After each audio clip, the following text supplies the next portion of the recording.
نحمده ونصلي ونسلم على رسوله الكريم اما بعد فاعوذ بالله من الشيطان الرجيم بسم الله الرحمن الرحيم الف لام میم ذلك الكتاب لا ريب فيه هدى للمتقين صدق الله العظيم۔ آج انشاءاللہ ہمارے سبق میں 4 چیزوں کا بیان ہوگا۔ نمبر 1 وحی کتاب اللہ، نمبر 2 احادیث، نمبر 3 اجماع امت، نمبر 4 قیاس۔ اور احناف کے چونکہ یہی مسائل کے ماخوذ ہیں اور انہی سے ہی احناف اپنے مسائل کو اخذ کیا کرتے ہیں 4 اصولوں کی مدد سے، تو انشاءاللہ آج انہی 4 پر ہی بات ہوگی۔ اللہ تعالیٰ نے انسانوں کی ہدایت اور رہنمائی کے لیے حضور صلی اللہ علیہ وسلم پر قرآن کریم بذریعہ وحی نازل فرمایا۔ ہر مسلمان جانتا ہے کہ دنیا میں انسان کو آزمائش اور امتحان کے لیے بھیجا گیا ہے، لہذا اس کے ذمے کچھ فرائض اور ذمہ داریاں لگا کر باقی مخلوق کو اس کی خدمت میں لگا دیا گیا۔ اس لیے دنیا میں آنے کے بعد ہر انسان کے لیے 2 کام ضروری ہیں۔ اللہ نے انسان کو پیدا کیا اور انسان کے ساتھ ساتھ اللہ نے اور بھی مخلوق کو پیدا فرمایا، لیکن انسان کو پیدا کرنے کا مقصد الگ ہے، بقیہ مخلوق کو پیدا کرنے کا مقصد الگ ہے۔ اللہ رب العزت نے انسان کو پیدا فرمایا تاکہ میں اپنے بندے کا امتحان لے سکوں، لِيَبْلُوَكُمْ أَيُّكُمْ أَحْسَنُ عَمَلًا، تاکہ امتحان لیا جا سکے، آزمائش لی جا سکے، چیک کیا جا سکے کہ کون اچھے اعمال کرتا ہے اور کون برے اعمال کرتا ہے۔ بقیہ مخلوق کو جو پیدا فرمایا ہے تو وہ انسان کی خدمت کے لیے پیدا کیا ہے۔ تو جب دونوں کی ذمہ داریاں الگ ہیں تو فرمایا انسان کے لیے 2 کام ضروری ہیں۔ نمبر 1 اپنی ذمہ داریوں کو ادا کرنا، نمبر 2 مخلوقات سے فائدہ حاصل کرنا۔ انسان کی ذمہ داریاں الگ، مخلوق کی ذمہ داریاں الگ، تو انسان کے ذمے 2 کام ہوئے۔ نمبر 1 جو اللہ نے اس کے ذمے کام لگایا ہے وہ اس کو صحیح طور پر کرے گا۔ نمبر 2 مخلوق اللہ نے اس کو نفع پہنچانے کے لیے پیدا کیا ہے، وہ مخلوق سے اب فائدہ حاصل کرے، کس طرح سے اس نے فائدہ حاصل کرنا ہے۔ تو ان دونوں باتوں کے لیے علم کی ضرورت ہے۔ ظاہری بات ہے جب تک انسان کو علم نہیں ہوگا تو وہ کیسے اپنی ذمہ داریاں ادا کرے گا اور مخلوق سے فائدہ اٹھائے گا۔ اپنی ذمہ داریاں تب ہی ادا کر سکے گا جب اسے پتہ ہوگا، اسے علم ہوگا کہ میری ذمہ داریاں کیا کیا ہیں اور مخلوق سے میں نے کس طرح سے اور کون کون سے فائدے حاصل کرنے ہیں، تو اس کے لیے علم کی ضرورت ہے۔ جب تک علم ہی نہ ہوگا تو فرائض پورے ہوں گے، نہ ہی صحیح طور پر مخلوقات سے فائدہ حاصل ہوگا۔ چنانچہ اللہ نے انسانوں کو پیدا کرنے کے ساتھ ساتھ 3 چیزیں حصول علم کے لیے بنائی ہیں۔ 3 چیزیں اللہ رب العزت نے پیدا فرمائی جن سے انسان علم حاصل کر سکتا ہے، جو انسان کو علم حاصل کرنے میں مدد فراہم کرتی ہیں۔ نمبر 1 حواس 5، 5 حواس: آنکھ سے دیکھنا، کان سے سننا، زبان سے چکھنا اور ناک سے سونگھنا اور ہاتھ کی اور جسم کی دیگر محسوس کرنے والی چیزوں کے ذریعے سے چھونا۔ چھو کر کے کسی چیز کو لمس کے ذریعے سے اس کی جو سختی ہے، نرمی ہے، اس کو محسوس کرنا، اسے حواس خمسہ کہتے ہیں۔ بہت ساری چیزیں ایسی ہیں جن کا علم انسان کو ان 5 کے ذریعے سے ہوتا ہے۔ اب جیسے یہی سامنے چادر بچھی ہوئی ہے، اب اس کا سفید رنگ ہے تو ہم نے دیکھا تو ہمیں پتہ کہ اس کا علم حاصل ہوا نا کہ اس کا کلر سفید ہے۔ اگر آنکھیں بند کر لیں گے تو پھر اس چادر کے کلر کا ہمیں علم حاصل نہیں ہو سکتا۔ اسی طرح سے بہت ساری چیزیں ایسی ہیں کہ جن کا علم حواس خمسہ سے حاصل نہیں ہوتا، حواس خمسہ وہاں پر عاجز آ جاتی ہے۔ اب چادر کو دیکھ تو لیا یہ سفید کلر کی ہے، لیکن اس چادر کو بنایا کس نے ہے یہ حواس خمسہ نہیں بتلائے گی، نہ کان بتلائے گا، نہ ناک بتلائے گا، نہ زبان بتلائے گی، نہ کوئی اور جسم کے اعضاء بتلائیں گے، بلکہ اس کے لیے عقل کی ضرورت ہے۔ عقل کی مدد سے سوچیں گے تو پتہ لگے گا، انسان کو علم ہوگا کہ یہ کسی انسان نے بنائی ہے اور اس طرح سے بنائی ہے۔ پہلی چیز حواس خمسہ۔ بہت ساری چیزیں ایسی ہیں جن کا حواس خمسہ کے ذریعے سے علم نہیں ہوگا تو اس کے لیے عقل کی ضرورت پڑتی ہے، عقل کے ذریعے سے پھر ان چیزوں کا علم حاصل ہوتا ہے۔ اور بہت ساری چیزیں ایسی ہیں جن کا علم نہ تو حواس خمسہ کے ذریعے سے ہوتا ہے، نہ عقل کے ذریعے سے ہوتا ہے، بلکہ اس کے لیے کسی اور چیز کی ضرورت ہے جسے وحی کہا جاتا ہے۔ وحی کے ذریعے سے پتہ لگے گا کہ جیسے یہ مثال کے طور پر چادر ہی ہے، اس کو دیکھا تو پتہ چل گیا سفید ہے، سوچا، عقل نے بتلا دیا انسانوں کی بنائی ہوئی ہے۔ اب یہ چادر اللہ کی رضا کے لیے کس طرح استعمال ہو جائے کہ اللہ راضی ہو جائے، اس چادر کا یہ استعمال کیسے ہمیں کرنا ہے، یہ نہ تو ہمیں حواس خمسہ بتلائیں گے، نہ عقل بتلائے گی، بلکہ وحی بتلائے گی کہ تم اس چادر کو اس طرح سے استعمال کرو گے تو یہ چادر تمہارے لیے فائدہ مند ثابت ہوگی، اور اگر اس طرح سے اس کو استعمال نہیں کرو گے تو یہ تیرے رب کی ناراضگی کا سبب اور ذریعہ بن جائے گی۔ تو وحی پہلی دونوں علم حاصل کرنے کی قسموں سے بہتر ہوئی، چونکہ حواس عاجز آئے تو عقل بیچ میں آ گئی، اس نے مدد فراہم کر دی۔ جب عقل اور حواس دونوں عاجز ہو گئے تو پھر علم کا جو حاصل کرنے کا ذریعہ تھا وہ وحی ہوئی، تو وحی علم حاصل کرنے کا جو ذریعہ ہے وہ پہلے دونوں ذریعوں سے اعلیٰ اور افضل ہے۔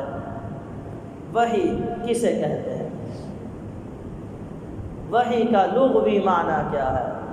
فرمایا الاعلام الخفی السریع، یعنی کسی چیز کو خفیہ طریقے سے تیزی کے ساتھ پہنچانا، اس کا نام ہوتا ہے وحی، لغوی معنی۔ اور اصطلاحی معنی کلام اللہ المنزل علی نبی من الانبیاء، وحی اللہ کا کلام جو نبیوں میں سے کسی نبی پر اترا ہو، اسے وحی کہتے ہیں۔ کسی بھی نبی پر اللہ کی جانب سے جو کلام نازل ہوتا ہے اسے وحی کہا جاتا ہے۔ پھر وحی کے نزول کے مختلف طریقے ہیں۔ بعض اوقات سلسلۃ الجرس، مسلسل گھنٹیوں کی آواز وہ نبیوں کو سنائی دیتی، پھر جب وہ آواز رکتی تو اس سے علم نبیوں کو حاصل ہو جاتا، اور وہ گھنٹی خود سے نہیں بلکہ رب تعالیٰ کی جانب سے بجائی جاتی، کیونکہ ہم نے کیا تعریف کی کہ وحی کلام اللہ، اللہ کا کلام، المنزل علی نبی من الانبیاء، جو نبیوں میں سے کسی ایک نبی پر نازل ہو اسے وحی کہا جاتا ہے۔ پھر وحی کے مختلف طریقے ہیں۔ نمبر 1 طریقہ مسلسل گھنٹیوں کی آواز۔ نمبر 2 طریقہ جب جبرائیل علیہ السلام کا اپنی اصل شکل میں آنا، جیسا کہ حضور صلی اللہ علیہ وسلم کی خدمت پاک میں جناب جبرائیل علیہ السلام بہت سی دفعہ اپنی اصل حیت میں وحی لے کر کے نازل ہوئے۔ نمبر 3 طریقہ جبرائیل علیہ السلام کا کسی انسان کی شکل میں نبی کے دربار میں حاضر ہونا، جیسا کہ عام طور پر جناب جبرائیل علیہ السلام امام الانبیاء صلی اللہ علیہ وسلم کی خدمت پاک میں آپ صلی اللہ علیہ وسلم کے ایک جانثار صحابی جناب دحیہ کلبی رضی اللہ عنہ کی شکل میں آیا کرتے تھے۔ نمبر 4، بغیر واسطے کے نبی اللہ کے کلام کو سن لے، جیسا کہ معراج کے موقع پر ہوا۔ حضور صلی اللہ علیہ وسلم رب العالمین کے پاس اس طور پر حاضر ہوتے ہیں کہ درمیان میں کوئی پردہ ہی نہیں ہوتا، بدون الواسطہ حضور صلی اللہ علیہ وسلم اپنے مولا سے گفتگو کرتے ہیں، اور رب العالمین بغیر واسطے کے اپنے حبیب صلی اللہ علیہ وسلم سے گفتگو فرماتے ہیں۔ نمبر 5 طریقہ وحی کے نزول کا، القاء فی القلب، دل میں بات کا ڈال دینا۔ تو یہ 5 طریقے وحی کے نزول کے ہیں۔ وحی کی 2 قسمیں ہیں۔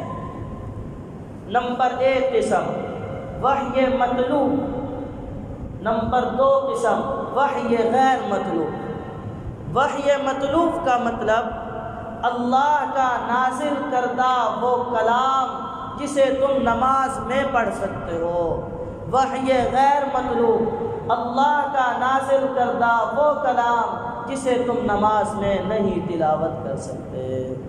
مزید آسان تعریف، وحی مطلوب میں ہوتا اس طرح ہے کہ الفاظ بھی اللہ کے ہوتے ہیں، کلمات بھی اللہ کے ہوتے ہیں۔ وحی غیر مطلوب میں معنی تو رب العالمین دیتا ہے، پر کلمات رب العالمین کے رسول کے ہوتے ہیں، جنہیں ہم حدیث کہتے ہیں۔ حدیث وحی غیر مطلوب ہے کہ معنی تو اللہ نے دیا، الفاظ رسول اللہ کے ہیں۔ وحی مطلوب میں معنی بھی رب العالمین دیتے ہیں، کلمات بھی رب العالمین ہی خود فرماتے ہیں۔ تو وحی مطلوب کو ہم کتاب اللہ کہتے ہیں، وحی غیر مطلوب کو حدیث کہا جاتا ہے۔ پھر قرآن کریم کتاب اللہ کی تعریف کیا ہوئی، جو دیگر اصول کی کتابوں میں تعریف کی جاتی ہے۔ فرماتے ہیں قرآن کریم اللہ تبارک و تعالی کا کلام جو آسمان سے اترا، حضرت محمد صلی اللہ علیہ وسلم پر نازل ہوا، مصاحف میں لکھا گیا اور ہم تک تواتر کے ساتھ بغیر کسی شبہ کے پہنچا۔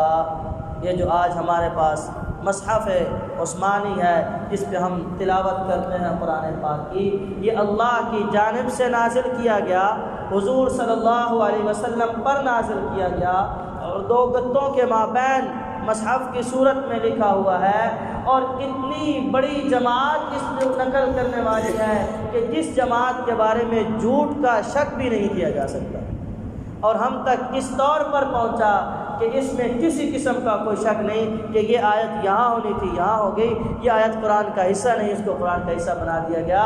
ایسا بھی کوئی شک و شبہ قرآن کریم پر نہیں کیا جا سکتا، کیونکہ ہر دور میں اس کو اتنی بڑی جماعت نے نقل کیا کہ اس جماعت کا جھوٹ پر اتفاق کر لینا ناممکن بات ہے۔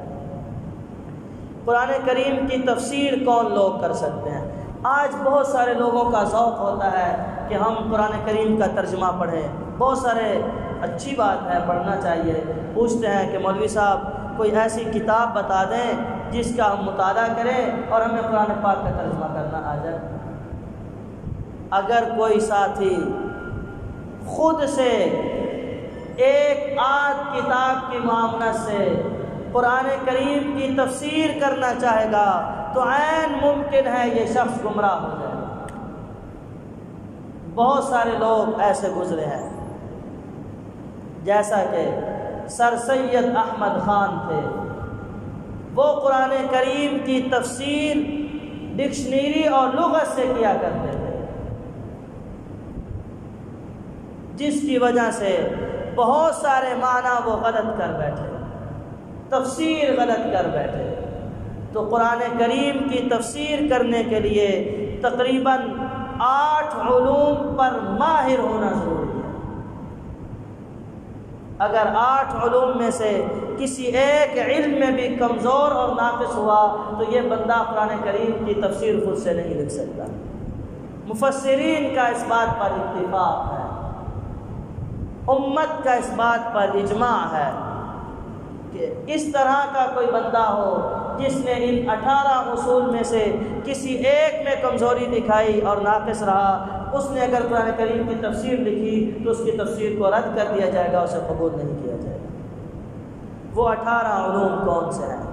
نمبر 1 علم لغت، ڈکشنری کو بھی وہ جانتا ہو عربی کی۔ نمبر 2 علم الصرف، نمبر 3 علم النحو، نمبر 4 علم المعانی، نمبر 5 علم البیان، نمبر 6 علم قراءت و تجوید، نمبر 7 علم البدیع، نمبر 8 علم الفقہ، نمبر 9 علم اصول فقہ، نمبر 10 علم الحدیث، نمبر 11 علم کلام، نمبر 12 علم اصول حدیث، نمبر 13 علم التصوف، نمبر 14 علم القصص، نمبر 15 علم اسباب النزول، 16 علم تاریخ، 17 علم مناظرہ، 18 علم الناسخ والمنسوخ۔ ایک بندہ تھا، اس کو بڑا شوق تھا واعظ و نصیحت کرنے کا۔ حضرت علی رضی اللہ عنہ کے زمانے کا وہ شخص تھا۔ مسجد نبوی شریف میں اسے جب 2-3 آدمی ملتے وہ ان کو پکڑتا اور تقریر شروع کر دیتا، واعظ و نصیحت کرتا۔ ایک روز حضرت علی رضی اللہ عنہ مسجد شریف میں تشریف لاتے ہیں، آگے اس شخص کو واعظ و نصیحت کرتے دیکھا تو پکڑ لیا، فرمایا بھائی تو کون ہے؟ تو وہ کہنے لگے میں مسلمان ہوں۔ فرمایا یہاں کیا کر رہا ہے؟ تو وہ عرض کرنے لگا حضرت میں لوگوں کو واعظ و نصیحت کر رہا ہوں۔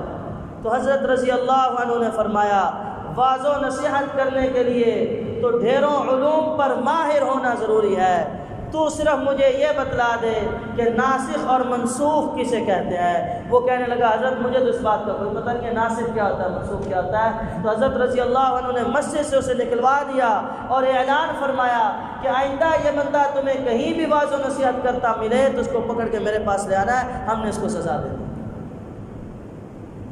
آج جو امت میں فتنے برپا ہو رہے ہیں اس کی وجہ ہی یہی ہے کہ 2 حرف پڑھے 4 حرف پڑھے، اردو کی 2-4 کتابیں پڑھی اور مسائل اور واعظ و نصیحت پہ آ گئے، جو کہ بہت بڑے فتنوں کا بعد میں سبب اور ذریعہ بن جاتے ہیں۔ تو یہ دیکھیں تفسیر کے لیے 18 علوم پر صرف 18 علوم آنے ضروری نہیں بلکہ ان کا ماہر ہونا ضروری ہے، پھر قرآن کی تفسیر لکھ سکتا ہے۔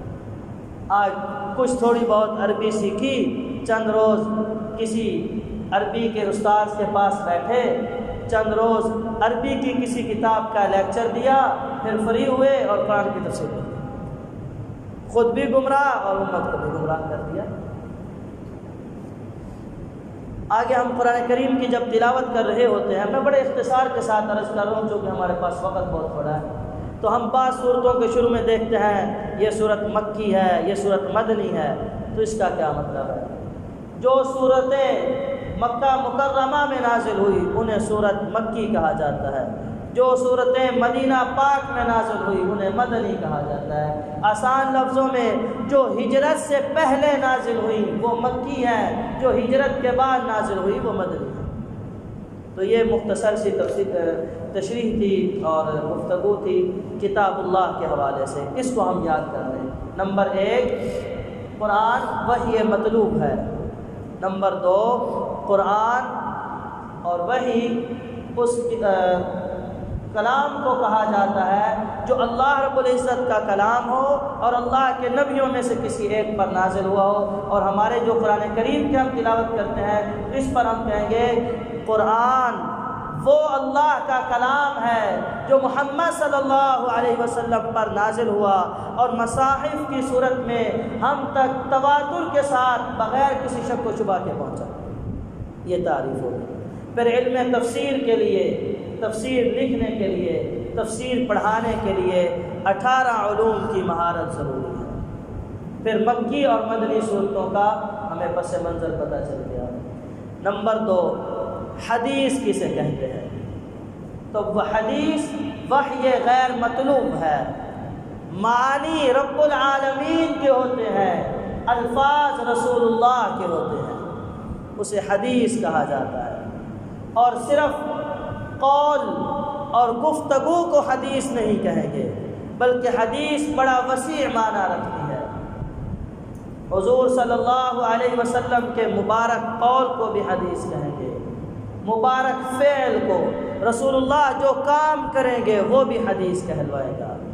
اور حضور صلی اللہ علیہ وسلم کی خدمت میں کوئی کام کیا گیا، آپ صلی اللہ علیہ وسلم نے اس کام کو دیکھ کر خاموشی ارشاد فرمائی، تو اسے بھی حدیث کہیں گے۔ تو اس کو اصطلاح حدیث میں کہتے ہیں حضور صلی اللہ علیہ وسلم کے قول کو، حضور صلی اللہ علیہ وسلم کے فعل کو، حضور صلی اللہ علیہ وسلم کی تقریر کو حدیث کہا جاتا ہے۔ پھر آگے حدیث کی 2 قسمیں ہیں۔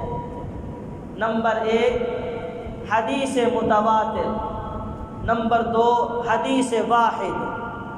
حدیث متواتر اس حدیث کو کہتے ہیں جس کو ہر دور میں نقل کرنے والے اس قدر کثیر لوگ ہوں کہ ان کا جھوٹ پر اتفاق کر لینا ناممکن ہے۔ یعنی اتنی بڑی جماعت ایک وقت میں جھوٹ نہیں بول سکتی، تو جن احادیث مبارکہ کو ہر دور میں اتنی بڑی تعداد میں نقل کیا ہو اسے حدیث متواتر کہتے ہیں۔ دوسری حدیث واحد، وہ احادیث جن کو نقل کرنے والے کسی دور میں تھوڑے لوگ ہو گئے ہوں اور اس مقدار کا جھوٹ پر اتفاق کر لینا ممکن ہو، اگرچہ انہوں نے جھوٹ پر اتفاق نہ کیا ہو لیکن ممکن ہو کہ یار اتنی چھوٹی سی جماعت جھوٹ پر متفق ہو سکتی ہے، تو اسے حدیث واحد کہتے ہیں۔ پھر حدیث واحد کی 2 قسمیں ہیں۔ نمبر 1 حدیث مقبول، نمبر 2 حدیث غیر مقبول۔ حدیث مقبول وہ حدیث ہے جو قابل قبول ہو۔ قابل قبول کون سی حدیث ہوگی؟ تو اس کی پھر آگے 3 قسمیں ہیں۔ نمبر 1 حدیث صحیح، نمبر 2 حدیث حسن، نمبر 3 حدیث مرسل۔ حدیث صحیح کی تعریف وہ حدیث جس کے تمام راوی عادل ہوں، اچھے حافظے والے ہوں اور ان کی روایت ان سے زیادہ ثقہ راویوں کے مخالف نہ ہو، اسے حدیث صحیح کہیں گے۔ یعنی جتنی تھوڑی سی تعداد نے اس حدیث کو نقل کیا ہے وہ نقل کرنے والے لوگ عادل لوگ ہیں، ٹھگ لوگ نہیں ہیں، اور وہ ذہین لوگ ہیں، ان کا حافظہ بھی کوئی کمزور نہیں کہ وہ بات کو بھول جاتے ہیں۔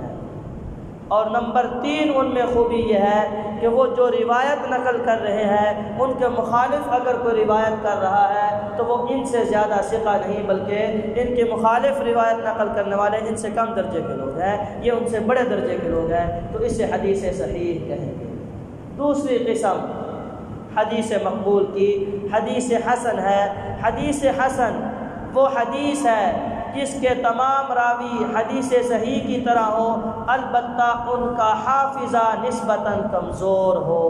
حدیث صحیح میں 3 چیزیں تھیں۔ نمبر 1 عادل ہے، نمبر 2 ان کا حافظہ بہت اعلیٰ درجے کا ہے، نمبر 3 ان کی روایت اگر کسی سے مخالفت کر رہی ہے تو مخالف کی جو درجہ ہے وہ ان سے کم ہو، یہ ان سے بڑے درجے کے سوا ہو۔ حدیث حسن میں بھی یہی 3 خوبیاں ہیں سوائے ایک، یعنی 2 خوبیاں حدیث حسن والی ہیں۔ نمبر 1 یہ عادل ہے، نمبر 2 اگر ان کی نقل کردہ روایت کے خلاف کوئی نقل کر رہا ہے تو وہ ان سے کم درجے کا ثقہ ہے، یہ اس سے بڑے درجے کے ثقہ ہے۔ فرق صرف اتنا حدیث صحیح اور حدیث مرسل میں، حدیث مرسل کے نقل کرنے والوں کا حافظہ قدرے کمزور ہوتا ہے، لیکن مکمل طور پر ان کا حافظہ بھی غلط نہیں ہوتا کہ وہ بالکل ہی لٹ ہے، ان کا حافظہ سرے کا کمزور ہے، ایسی بات نہیں۔ حدیث صحیح کے راویوں کے مقابلے میں ان کا حافظہ تھوڑا سا کمزور ہوتا ہے۔ تیسری قسم یہ حدیث حسن تھی، اور تیسری قسم حدیث مرسل ہے۔ حدیث مرسل وہ حدیث ہے جس کو صحابی، تابعی یا تبع تابعی کسی واسطے سے سنے اور آگے حدیث کو نقل کرتے وقت اس واسطے کا ذکر نہ کرے، بلکہ یوں کہے کہ رسول اللہ صلی اللہ علیہ وسلم نے فرمایا۔ جیسے عام طور پر ہوتا ہے، حدیث بیان کی جاتی ہے، کہتے ہیں رسول اللہ صلی اللہ علیہ وسلم نے بیان فرمایا، بیچ میں راویوں کو حذف کر دیا۔ تابعی نے یہ روایت کی تو براہ راست رسول اللہ سے نقل کر دی، حالانکہ تابعی نے تو رسول اللہ صلی اللہ علیہ وسلم کا زمانہ ہی نہیں پایا۔ تبع تابعی کوئی روایت نقل کرتے ہیں تو وہ بیچ میں واسطوں کو نقل ہی نہیں کرتے، وہ براہ راست رسول اللہ سے نقل کر دیتے ہیں۔ کوئی صحابی ایسے ہیں جنہوں نے براہ راست رسول اللہ سے سنی نہیں، کسی اور صحابی سے روایت کو سنا ہے، لیکن جب نقل کرتے ہیں تو بیچ میں واسطہ حذف کر دیتے ہیں، روایت کو نقل کر دیتے ہیں، تو اس روایت کو روایت مرسل کہتے ہیں۔ تو یہ حدیث، یہ تینوں قسمیں قبول کی جائیں گی۔ آج زمانے میں ایک بڑی عجیب بات پھیل گئی ہے، کوئی بات سنائے کہتے ہیں صحیح حدیث دو، حالانکہ انہیں اصول حدیث بھی نہیں معلوم۔ یہ محدثین کا متفقہ فیصلہ ہے کہ حدیث مقبول کی ان تینوں قسموں کو قبول کیا جائے گا۔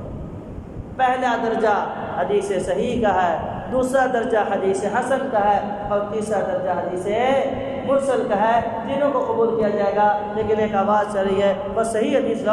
تھوڑی سی بات کریں گے، مزاج کے خلاف ہوگی، اپنے پسندیدہ مولوی اور شیخ کے مذہب کے خلاف ہوگی، تو فوراً سے پہلے کہہ دیں گے یہ حدیث پاک کی غلط ہے، نعوذ باللہ من ذالک۔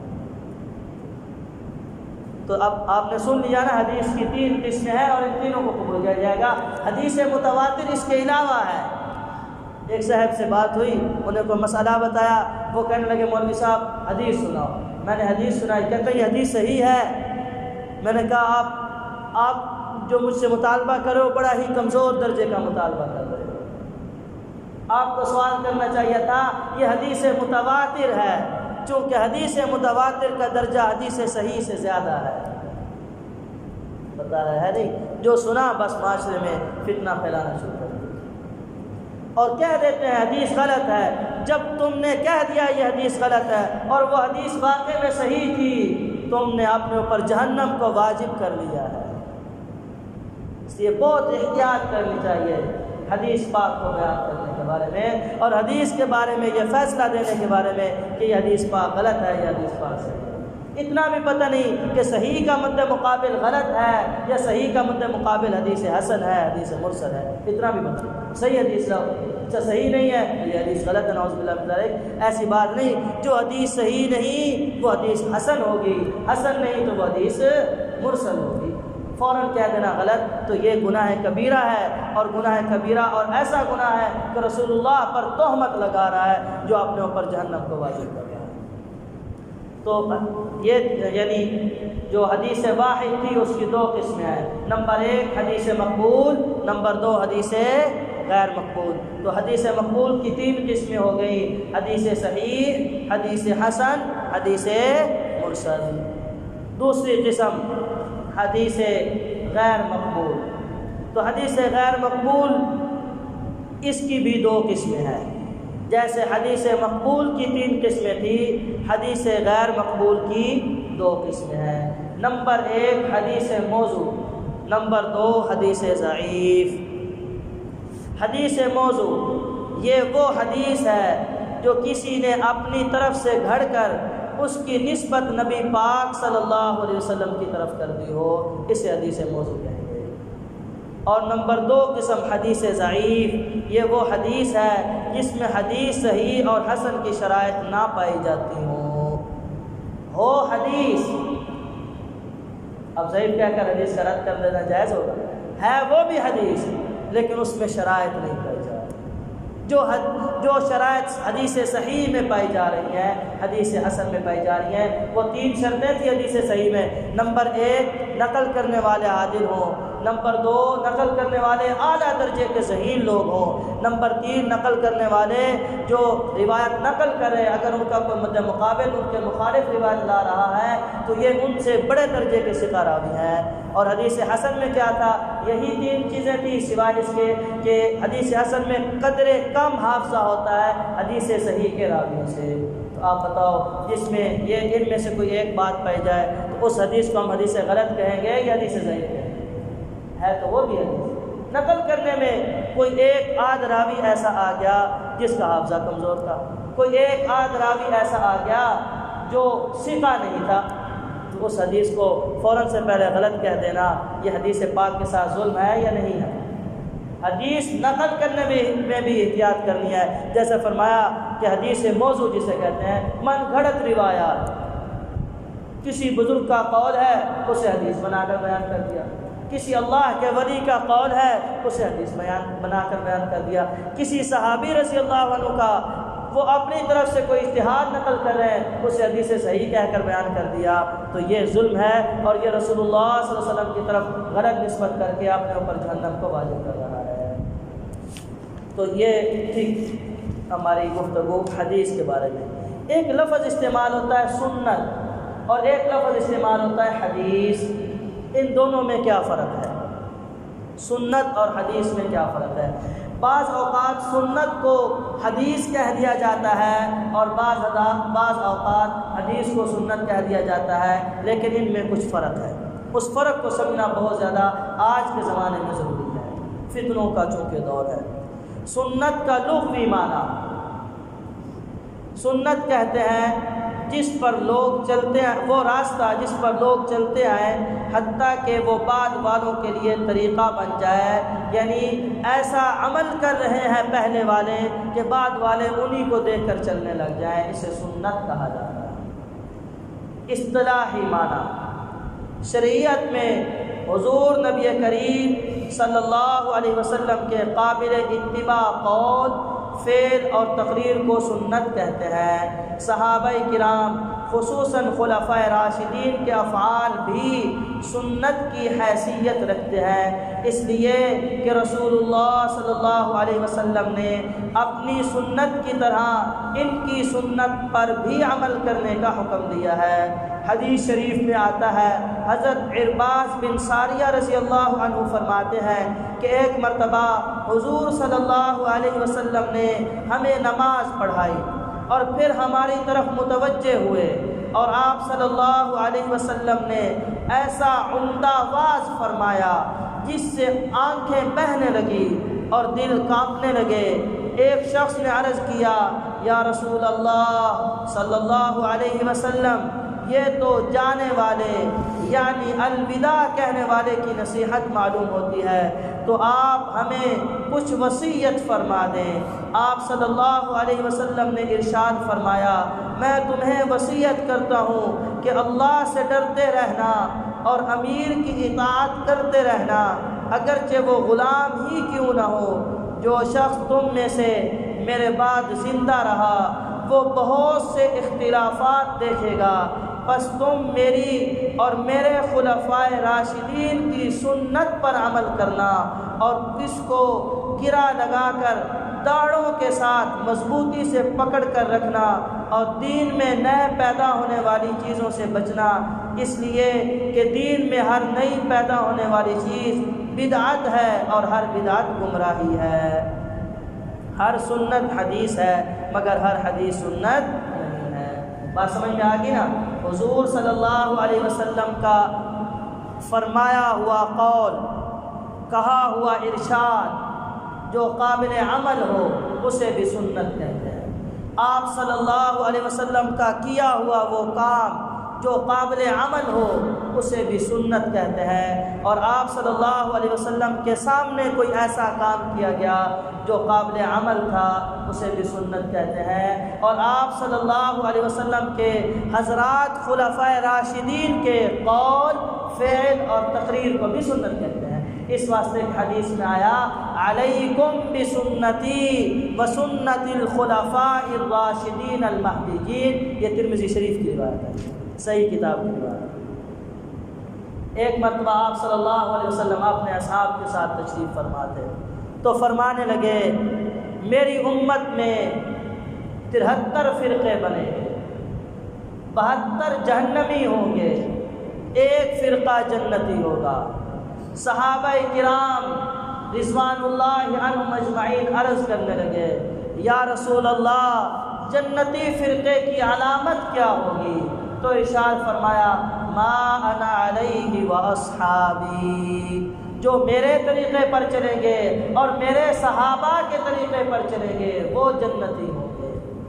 آج ایک آواز اٹھی ہے کہ ہمارے لیے معتبر بات رسول اللہ کی ہے، ہمارے لیے نعوذ باللہ صحابی کا قول حجت نہیں ہے، صحابی کا عمل حجت نہیں، یہ سراسر سنت کی غلط تشریح کر رہے ہیں، جبکہ رسول اللہ کا قول فعل تقریر سنت ہے، اسی طرح سے خلفائے راشدین کے اعمال بھی ہمارے لیے سنت ہے۔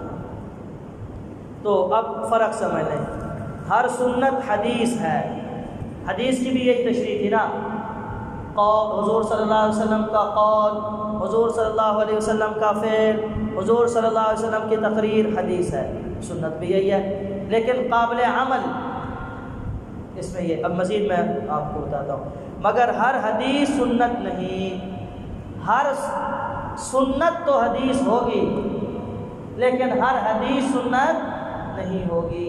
کیسے؟ اللہ کے پیغمبر صلی اللہ علیہ وسلم نے سنت پر عمل کرنے کا حکم دیا اور حدیث پر عمل کرنے کا حکم نہیں دیا، کسی ایک جگہ پر بھی نہیں آیا تم میری حدیثوں پر عمل کرو، بلکہ یہ آیا تم میری سنت پر عمل کرو، اس لیے کہ بعض احادیث ایسی ہیں جن پر عمل کرنا ممکن نہیں، جیسا کہ حدیث معراج ہے، آپ صلی اللہ علیہ وسلم نے معراج کا واقعہ سنایا، وہ حدیث بن گیا، اب ہم اس پر عمل کرنا چاہیں تو کر سکیں گے؟ نہیں کر سکتے۔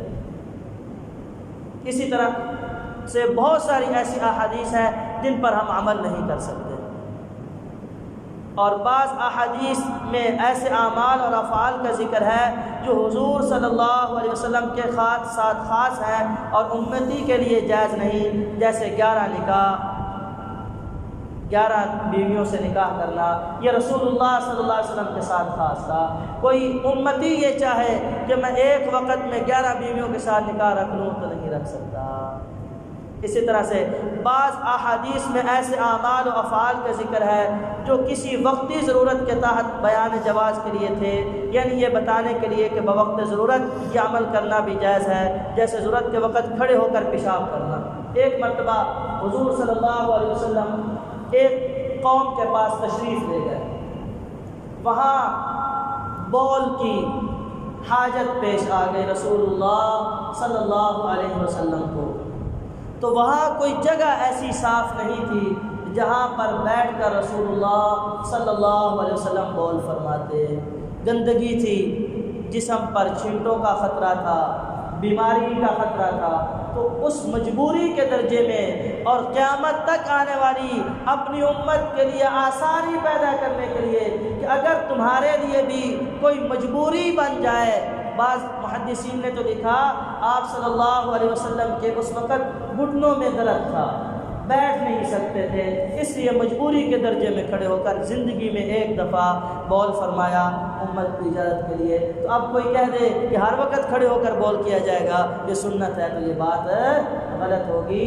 ہر حدیث پر عمل کرنا ناممکن ہے اور ہر سنت پر عمل کرنا ممکن ہے، اس واسطے ہم کہتے ہیں ہم اہل سنت والجماعت ہیں، ہمارے حدیث نہیں ہے، کیونکہ سنت پر عمل کرنا کا حکم ہے، حدیث پر عمل کرنے کا حکم نہیں ہے۔ ہر سنت ہمارے لیے اسوہ حسنہ ہے، ہر حدیث اس کو لے کر ہم حدیث کو پڑھیں گے، اس میں بیانات جو مضامین آئیں گے انہیں ہم سینے سے لگائیں گے، ان سے مسائل نکالیں گے، لیکن سنت پر ہم عمل کریں گے انشاءاللہ۔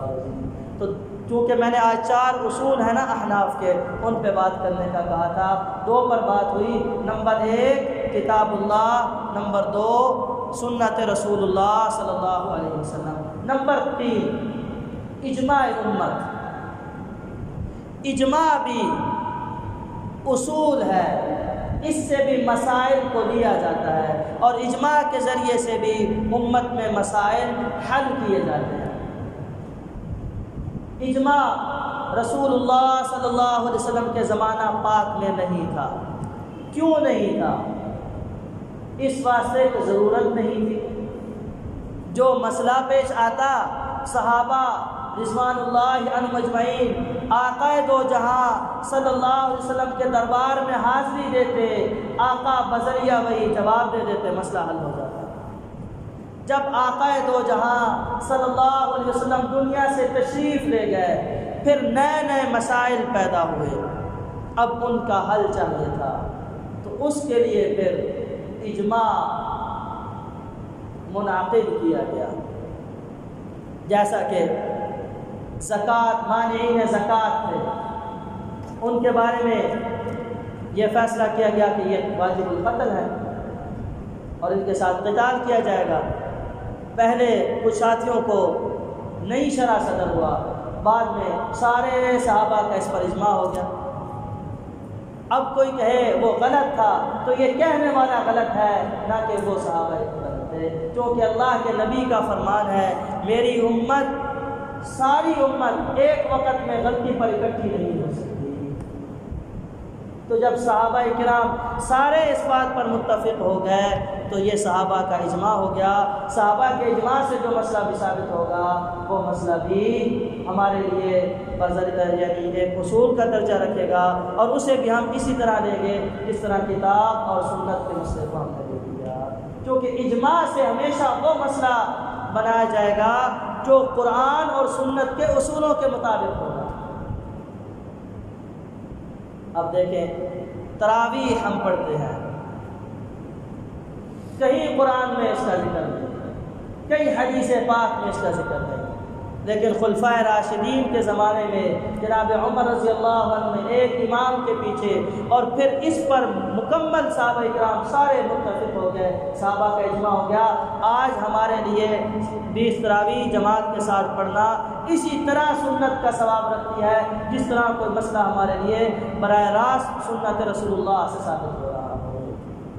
اس لیے اگر کوئی اجماع کا منکر ہوگا تو وہ بھی اہل سنت والجماعت سے خارج ہوگا۔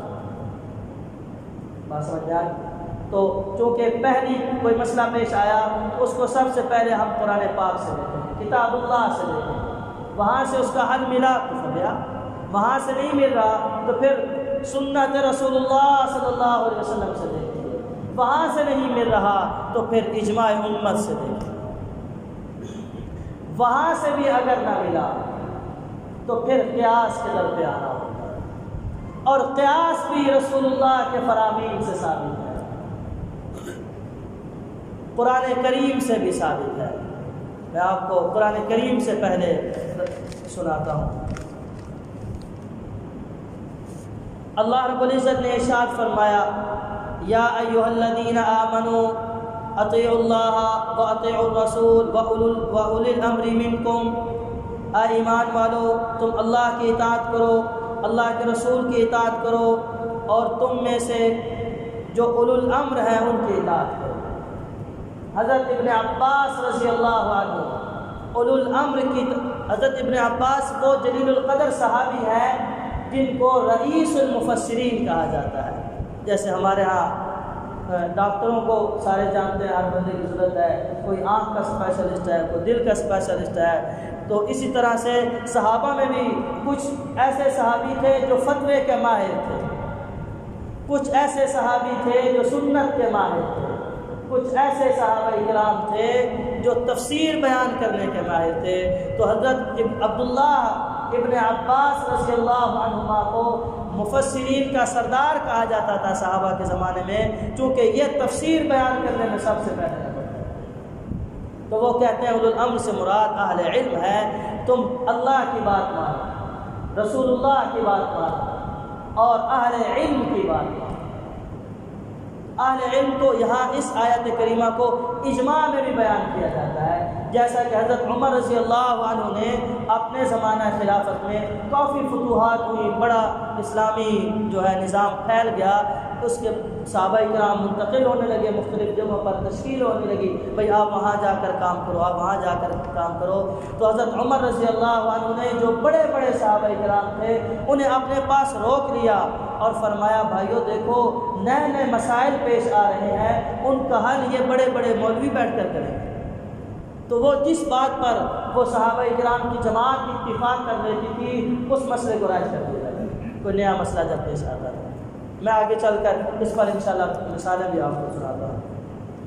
دوسری چیز، اللہ قرآن کریم میں ارشاد فرماتے ہیں کہ جب تمہیں کوئی اپنا معاملہ پیش آ جائے تو تم وہ معاملہ اہل علم کے پاس لے کر کے جاؤ۔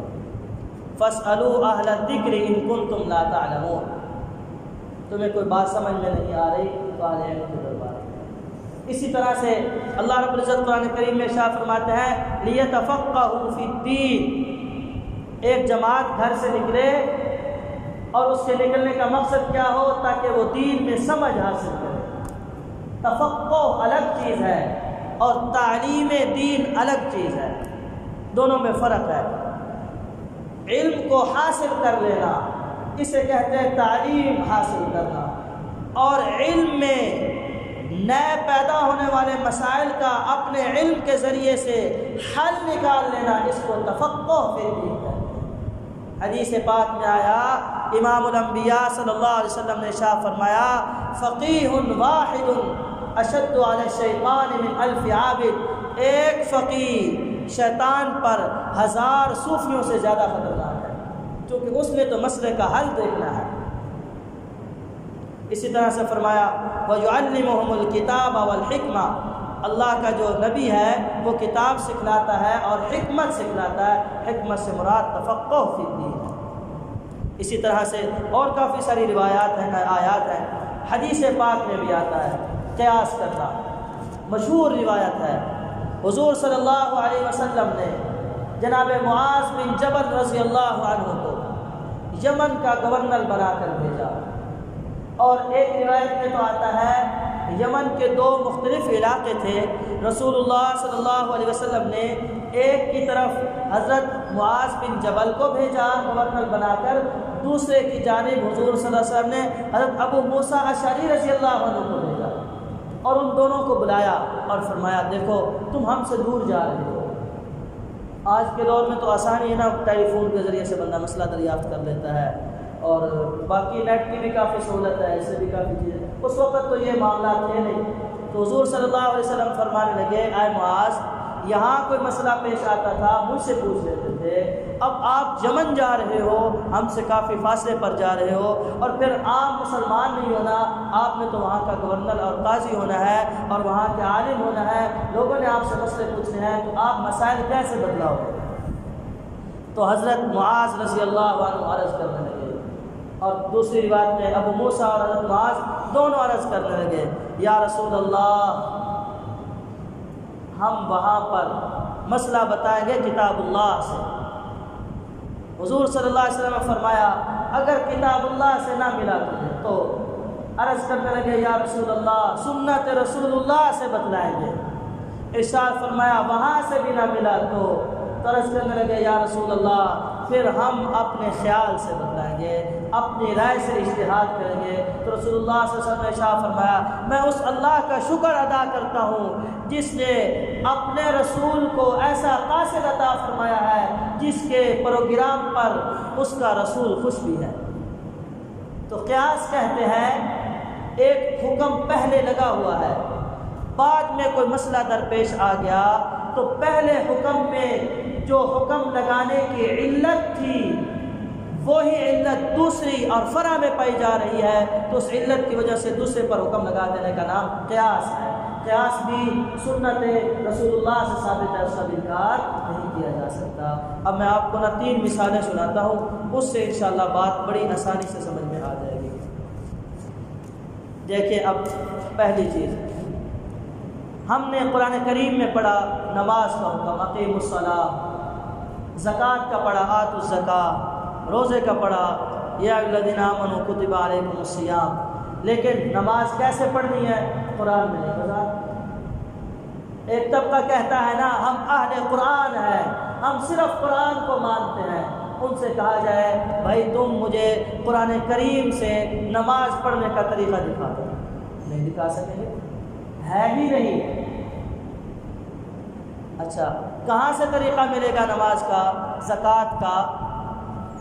سنت رسول اللہ صلی اللہ علیہ وسلم سے۔ اب دوسری مثال، رمضان المبارک میں ہم تراویح پڑھتے ہیں، نہ قرآن پاک میں ہے نہ حدیث مبارکہ میں ہے، ہمیں کہاں سے ملے گا؟ اجماع امت سے۔ تیسری مثال، بھینس کا گوشت ہم استعمال کرتے ہیں، اہل قرآن سے کہا جائے، ایک صاحب نے بات ہوئی تو وہ کہنے لگا میں کوئی عمل حدیث کے خلاف نہیں کرتا، لمبی اس سے بات ہوئی، میں نے اس سے کہا کہ اکٹھے بیٹھے ہوئے تھے، چائے پی رہے تھے، میں نے اسے کہا کہ یہ جو چائے ہے یہ گائے کے دودھ کی ہے یا بھینس کے دودھ کی ہے؟ وہ کہنے لگا مولوی صاحب ہمارا دودھ بڑا خالص ہوتا ہے، ہمارے ایک دوست ہیں انہوں نے اپنی بھینس رکھی ہوئی ہے، یہ ہم ان سے دودھ لیتے ہیں۔ میں نے کہا آپ مجھے حدیث سے دکھا دیں کہ حضور صلی اللہ علیہ وسلم نے بھینس کا دودھ استعمال فرمایا ہو یا حکم دیا ہو کہ بھینس کا دودھ استعمال کر لو، یا آپ صلی اللہ علیہ وسلم کے سامنے بھینس کا دودھ استعمال کیا گیا ہو، آپ مجھے حدیث سے یہ چیز دکھا دو، میں آپ کو مان لوں۔ چپ خاموش ہو کر بیٹھ گئے۔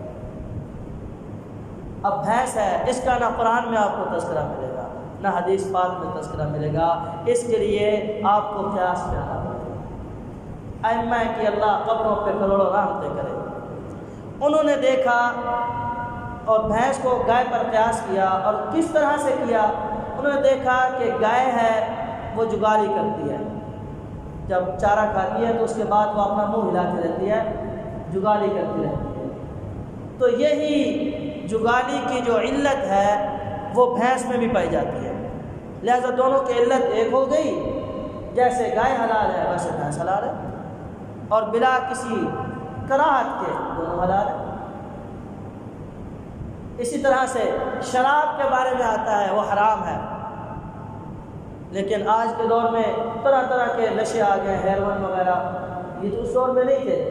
قرآن میں دکھاؤ ہیروئن کا کہیں ذکر نہیں ہے، حدیث پاک میں نہیں ہے، لیکن کسی مولوی سے فتویٰ لے لو وہ تمہیں کہے گا حرام ہے۔ بھئی کیوں حرام ہے؟ اس واسطے کہ شراب میں جو علت پائی جا رہی ہے، نشہ کا آ جانا، وہی علت ہیروئن میں پائی جا رہی ہے، لہذا یہ بھی حرام ہے۔ تو اصل میں جو حکم لگتا ہے جس علت اور جس سبب کی وجہ سے، وہی علت اور سبب جب فرع میں پایا جائے گا تو دونوں کا حکم ایک ہو جائے گا، تو قیاس بھی رسول اللہ کے فرامین سے ثابت ہے۔ تو بات سمجھ میں آ گئی نا؟